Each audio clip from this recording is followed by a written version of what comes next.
say my memory card will only do 30 minutes at a time. I can keep the card in, but in any event, laid on him by the words and power of God in what God calls his fire of refinement. I call it God's boot camp for prophets, because it's like a cadet becoming a Navy SEAL at a boot camp. You know, they're pretty tough on them. Or breaking a wild horse so that you can ride it. So all those words apply to me, but God doesn't tell you it's a fire of refinement, which you can find in Job, and I have, it's on video, in Job, Jonah, and Ezekiel, and now we find it 53, just not mentioned. That's why nobody can interpret 53. And these words were a snare for the Gentile, for the Christians, as it comes to be. Because they sound like words of sacrifice. Somebody dying for your sins. His sins are, by his wounds, are, what is it again? Well, anyway. And he did it for this reason. I mean, basically he creates, with 53, he basically created Christianity. He gave them something to hang their hat on from a biblical source that they now call the Old Testament. He did it because he knew a time was coming, such as the Holocaust. And he had to have America, a Gentile country, that knew his word to some extent. And they did. You know, they got the 10 Commandments anyway. There's not much to being a Christian. All you got to say is, I believe in Jesus and the resurrection. And that's it. You're done. And the Jews have 613 laws they got to abide by. That's too funny.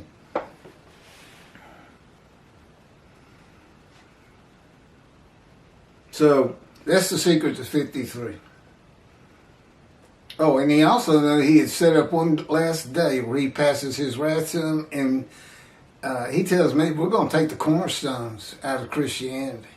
It'll take a long time to completely fall.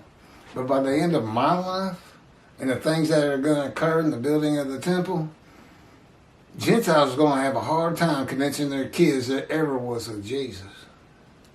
Especially when I get through with his big lies.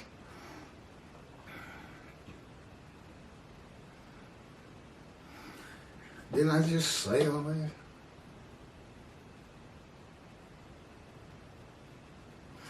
The righteous servant, bearing up to and enduring this fire of refinement of wounding, punishment, chastisement, crushing, bruising, maltreatment, removes the sickness and suffering of unrighteousness of the Jewish people for being guilty of not following the teachings, laws, commandments, and rules of God.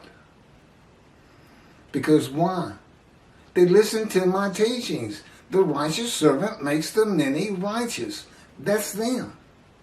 But I have to go, and God has to get me to... You're not born a prophet. You're not born the righteous servant. Okay? You got to be molded, just as the Jewish people were molded. God creates all things and all people. But he molds the Jewish people to be who they are, his chosen, with 613 laws, manner of dress. And he molds me, a Gentile, in the fire of refinement. And you could say the Jews have lived in a fire of refinement. They've suffered greatly. A lot of these words would apply to them.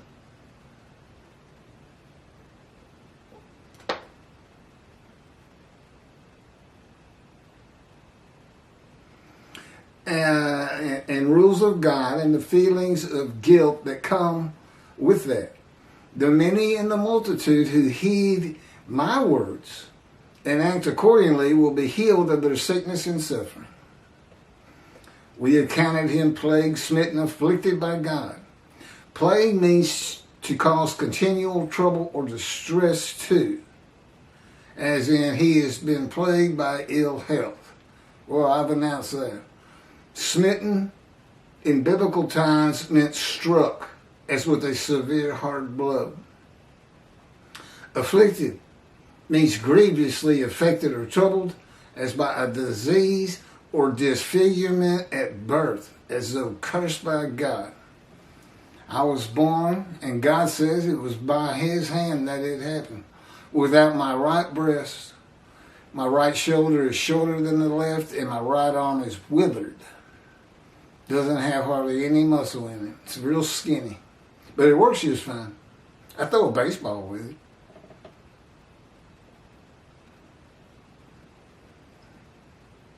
And shoot baskets with it. I was born right-handed. I had to become left-handed to write and things like that.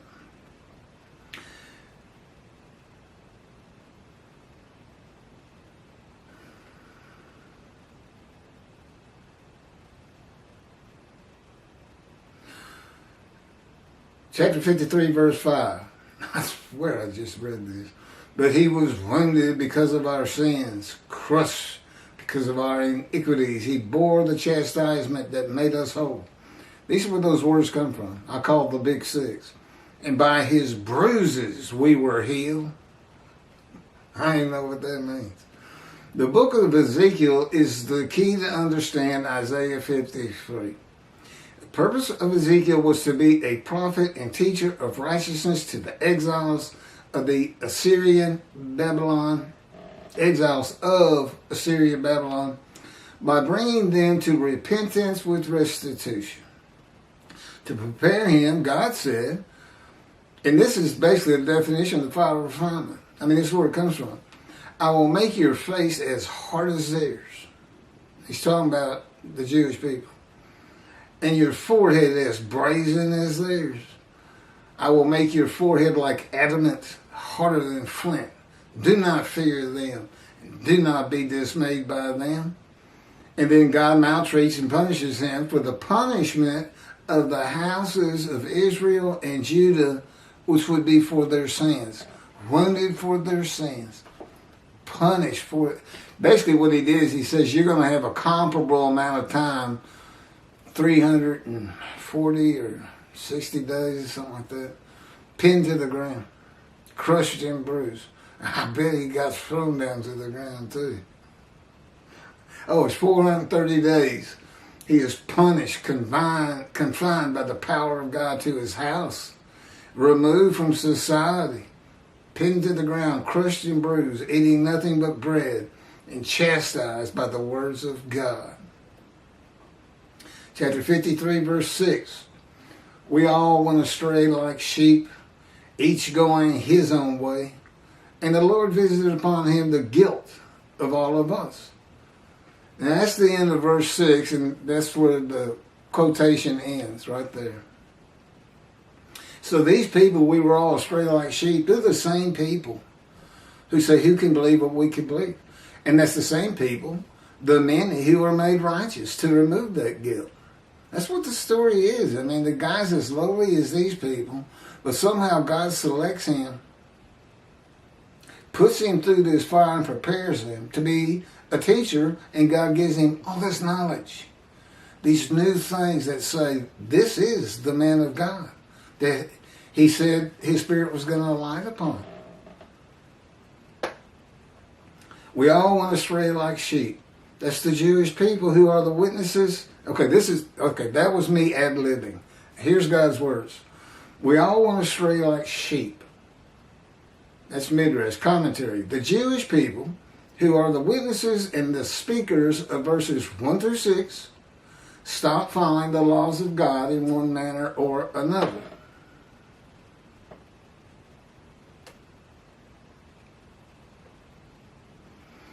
And the Lord visited upon him the guilt of all of us.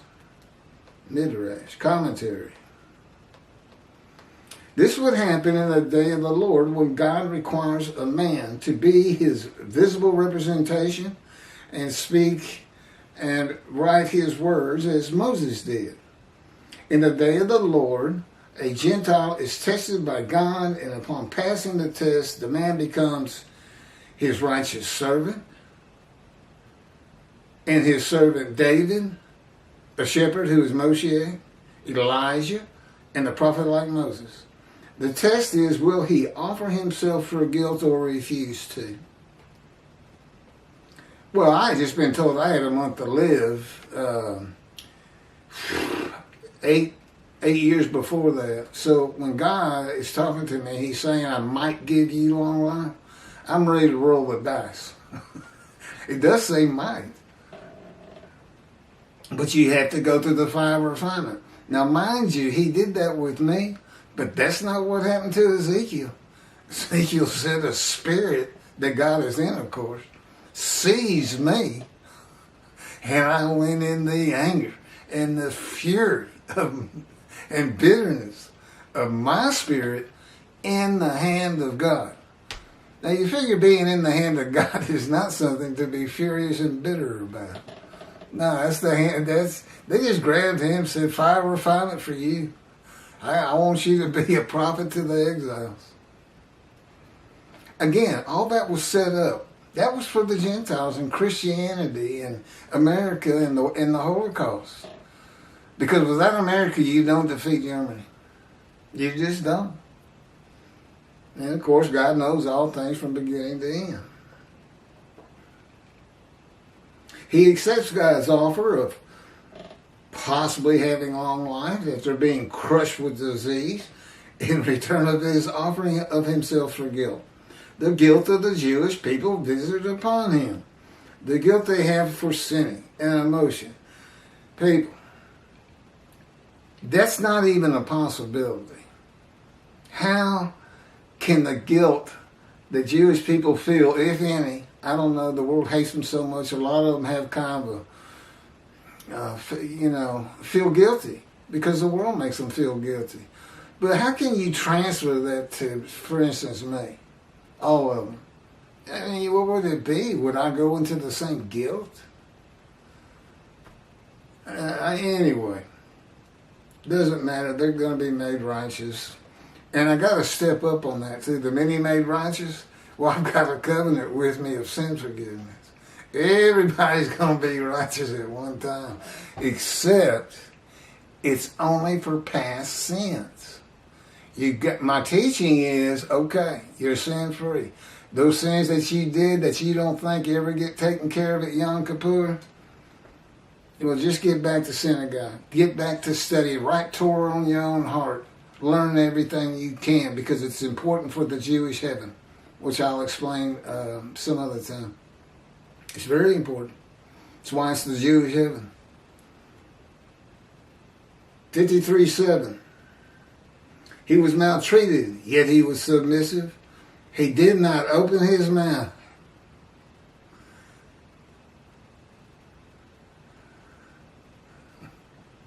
I'm going to tell. He's hurting my neck. See, he gets me in the middle of these things, and he knows I want to finish them. He knows my personality. And I want to get it on YouTube.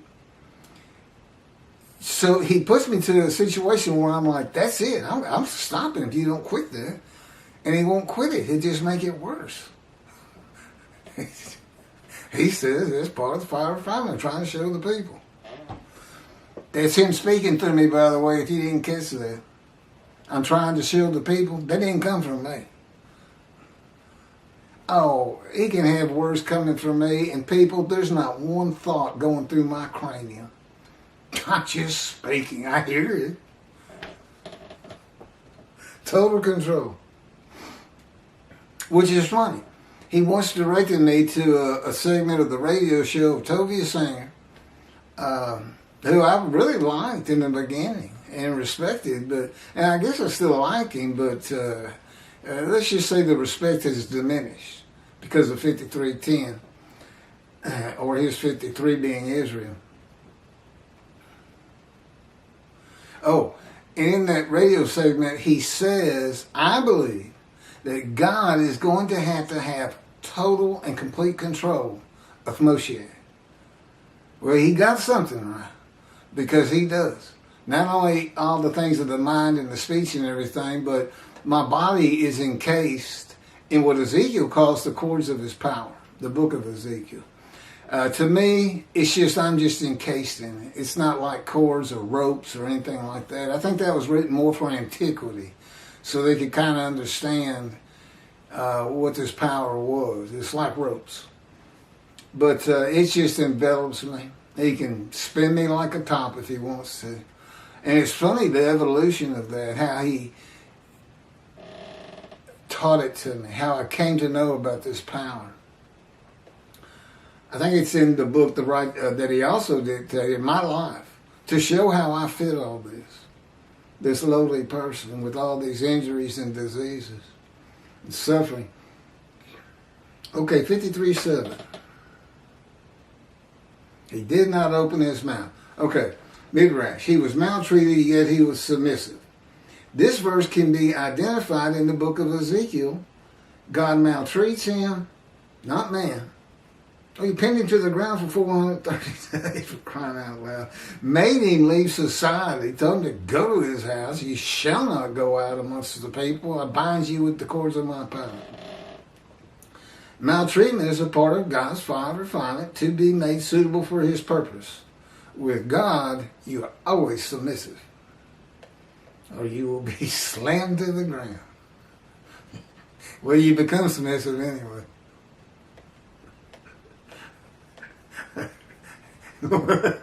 It's taken about 7-8 times. I'll be slammed to the ground on cement, bust your chin wide open, or crack your skull. Abrasions all over your face and your skin getting rubbed off. Wounded. How about this? You had me walking through a creek on stones, great big stones.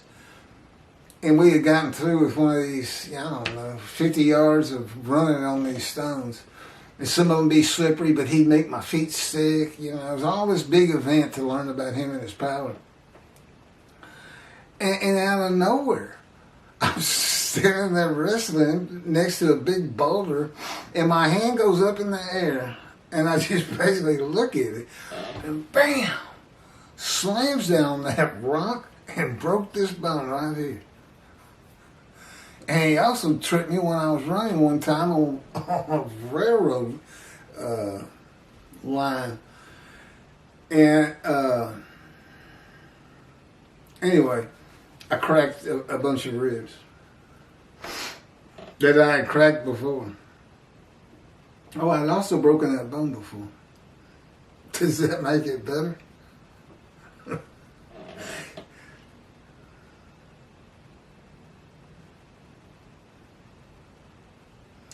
Ezekiel said the Spirit seized him, and he went in bitterness and the fury of his spirit in the hand of God. The chastisement, punishment, maltreatment, crushing, and bruising in God's final refinement is to remove the bitterness and furious nature of Ezekiel that Moses had too. I mean, the first time we sing just about, he kills a man in anger. Ezekiel furious. You can bet David was. Oh, he was a man of divine beings. There's not as much on him, and God has reasons for that. But you can find a lot of things on Moses, being a man of divine beings, including his radiant face. Hoshi, his attendant.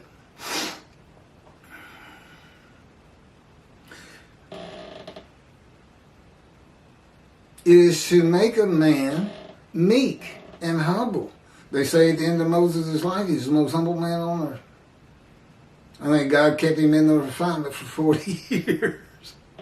Well, I've been in it 16. It also makes him hard as adamant, like flint, to deal with the Jews who will not listen to him. No, God says, see, you need more work. But to his house, Moses was called the most humble man on earth at the end of his life. God had him for 40 years. I stole your punchline. He did not open his mouth. Like Ezekiel, God will take the righteous servant from society. Isaiah 50, it says, he was cut off from the land of the living. Okay, cut off means you can't get to it. It doesn't mean death. And confine him to his house for God's fire of refinement, not allowed to go out among the people, silent as a lamb. Wasn't talking to anybody, to all that know him. 53 verse 8. By oppressive judgment he was taken away. who could describe his abode? For he was cut off from the land of the living through the sin of my people, who deserved the punishment. More stuff for the Christians. By oppressive judgment he was taken away. Midrash, commentary. The oppressive judgment is being guilty and receiving a sentence of imprisonment and of wounding, maltreatment, chastisement, punishment, bruising, and crushing until suitable for God's purpose. A purpose that includes making the many righteous. God is using the verses symbolically, with the offering for guilt being shown as a guilty plea before a judge of crimes not committed by the defendant. You know, Jesus was found not guilty. But the fellow asked the crowd, I don't remember his name. I would know the name. He took it from me to embarrass me. He asked the multitude that had gathered, what do you want me to do with him? I want to wash my hands of this whole religious fiasco. And they said, crucify him. Nice crowd, huh? I feel like that's the crowd watching me. Who can describe his abode? But that doesn't work. Okay, the prison. And the Spirit entered into me and set me upon my feet. And he spoke to me and said to me, go, shut yourself up in your house. And what he said to me? Go to your room. That's it. I didn't even have the cords of my power on. I really didn't have a lot of people I knew at the time. There's a long story behind that. The chains. If you're in prison, you'd have chains on. As for you, all mortal cords have been placed upon you, and you have been bound with them, and you shall not go out among them. All of Israel will be able to describe the abode of God's righteous servant in the day of the Lord because of social media and phones with cameras. An abode to be honored in Isaiah 11 because the righteous servant is Moshiach. For he was cut off. Oh, we don't have that in here? Jesus had an abode. Yeah, there's a verse where he's eating meat with friends in his house. I'd like to get somebody to describe that for me. Good luck. For he was cut off from the land of the living. Being cut off from something means you cannot have it or get to it. Cut off from the land of the living by a man given long life means cut off from society and the material things of the world, not dead. Oh, he's taking everything from me. I don't have anything. Even I had a triathlon bike. He trashed. I mean, he had my wallet fall out of my pants, and you can't tell me he didn't know. He didn't stop me and pick it up. There went my driver's license. No wallet, no bank account, no anything, no car. I walk everywhere. You think the Jewish people walked a lot in the Exodus? That's nothing compared to what I've walked. A pittance. I walk everywhere. Ezekiel was cut off from the land of the living, bound by God's power in his house as he went through a process of refinement, make him tough, make his forehead like adamant. And let him know and control and change his emotions so he's not in fear and dismay. I mean, you can be tough and still have fear and dismay. And he didn't want me to be. And I know he can do it too, by the way. I've been with him too long. He's shown me too many things.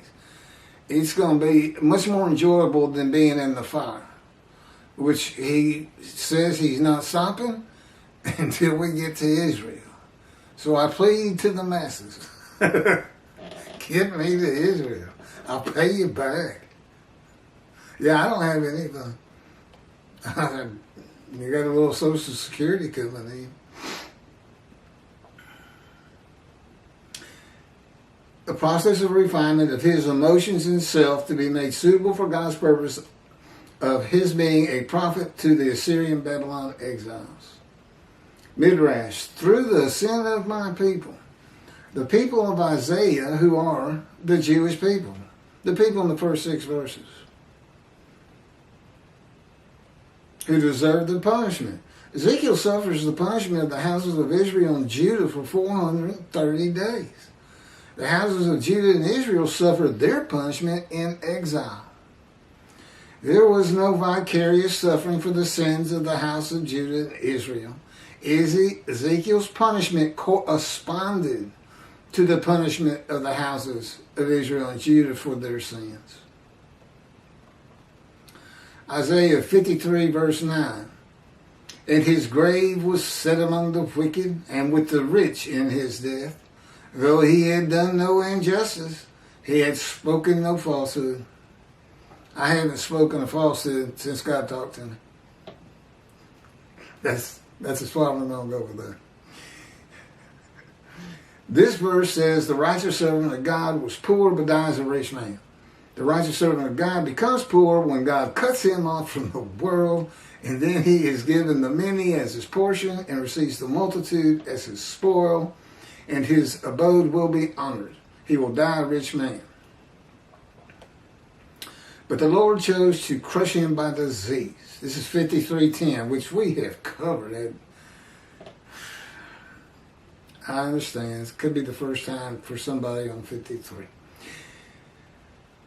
But the Lord chose, 53 verse 10, but the Lord chose to crush him by disease, that if he made himself an offering for guilt, and that's precisely what it says, Toby is saying, it does not say that he became a guilt offering. Okay? It doesn't say that. Why would he do that? He's got to know. He's too fluent in Hebrew. I don't believe that. He might see offspring and have long life, and that through him the Lord's purpose might prosper.